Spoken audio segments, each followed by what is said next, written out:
Buenos días, mi nombre es María Cristina Rodríguez Balanzar, mi número de matrícula es MX008706. La carrera que estudio es la licenciatura en Derecho, resido en la alcaldía de Iztapalapa. El tema a tratar es el derecho constitucional y la administración en México. El derecho constitucional y administrativo son ramas del derecho público y partes fundamentales de la estructura del gobierno mexicano, los cuales se relacionan con los poderes de lo constituyente y sus gobernados. Lo anterior con el fin de garantizar los derechos humanos por un lado y por otro la manera de gobernar y la forma de administrar y aplicar las leyes de la ciudadanía en su aplicación y no cometer actos inconstitucionales. Los poderes del Estado.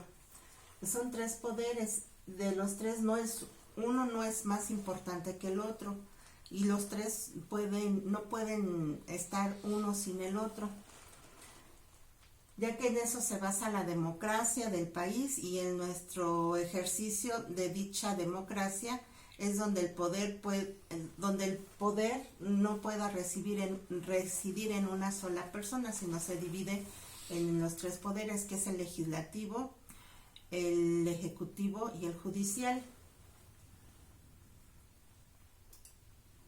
Y uno vigila al otro, o sea que no puede gobernar uno o ser uno más importante que el otro. De los artículos que son más relevantes, bueno, no más relevantes, sino que yo considero importantes de la Constitución, sería el artículo 2, donde se prohíbe la esclavitud y que nunca más el pueblo de México sea esclavo de otra nación. El artículo 4 establece que la libertad jurídica entre hombres y mujeres y dicta que toda persona tiene derecho a la protección y a la salud. El artículo 11 es el de derecho a la movilidad o la libertad de tránsito, donde las personas pueden decidir dónde quieren residir, a dónde quieren moverse de manera libre dentro de nuestro país. Fuera de nuestro país hay otras reglas que son de suma importancia para cada uno de los países extranjeros, si es que quiere uno viajar al extranjero. En el artículo 17 nos habla de que ninguna persona podrá hacerse justicia por su propia mano. Esto quiere decir que todos estamos protegidos por una ley y que hay una justicia a través de los órganos jurisdiccionales donde está el Poder Judicial. El artículo 18 nos habla de que toda persona tiene libertad de pensamiento, de coincidencia y de religión. Nosotros tenemos esa libertad de poder elegir, de poder tener la libertad de expresión también y de manifestar uno las ideas, la religión y el culto. Nadie nos puede imponer una ideología o una religión. Por eso habla de que somos libres. La corrupción en México y si se ha erradicado actualmente. Desde que se inicia esta administración, esta nueva forma de gobierno, se ha tratado es uno de los principios o de uno de los objetivos del nuevo presidente, erradicar la corrupción. En la función pública define la corrupción como el abuso del poder que ejercen los servidores públicos para su propio beneficio y enriquecimiento. Se clasifican en tres formas de corrupción: a gran escala, corrupción menor y corrupción política. En la de gran escala se refiere a los actos cometidos a nivel gobierno, distorsionando la política y las funciones centrales las funciones centrales del Estado o la forma de gobernar.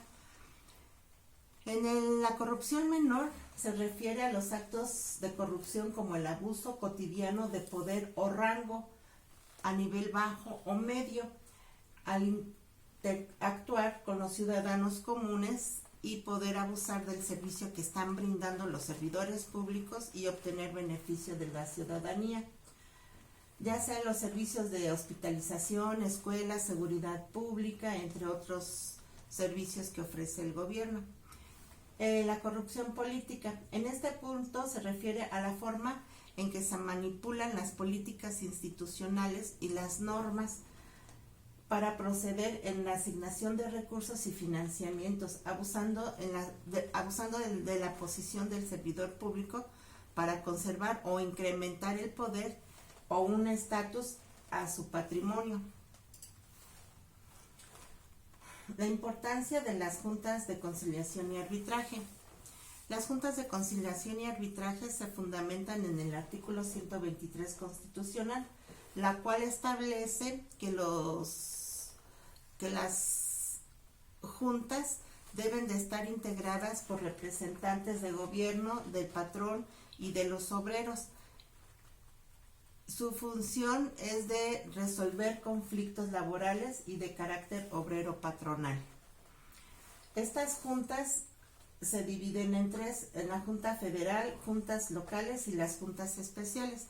Las juntas federales son las de conciliación y arbitraje. Es un organismo del Estado donde sus funciones son de impartir justicia, promover la paz social y la armonía en las relaciones laborales, mediante la conciliación y el arbitraje, garantizando el respeto de los derechos laborales y de acuerdo a lo establecido en la Ley Federal del Trabajo. En las juntas locales son las que se encuentran instaladas en las entidades federativas, o sea, en cada estado. Y las juntas especiales son las que tratan asuntos por materia de acuerdo al área laboral, y se encuentran también en cada una de las entidades federativas o también por región. Forma de atributos del Poder Judicial en México.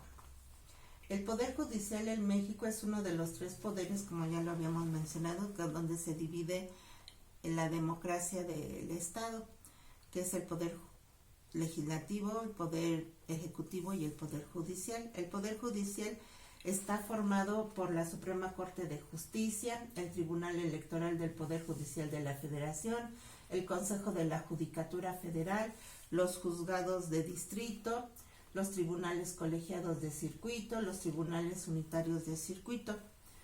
El Poder Judicial estudia las leyes creadas y emitidas por el Poder Legislativo para impartir justicia y con ello poder aplicar y resolver conflictos y controversias. Eso sería todo. Muchas gracias.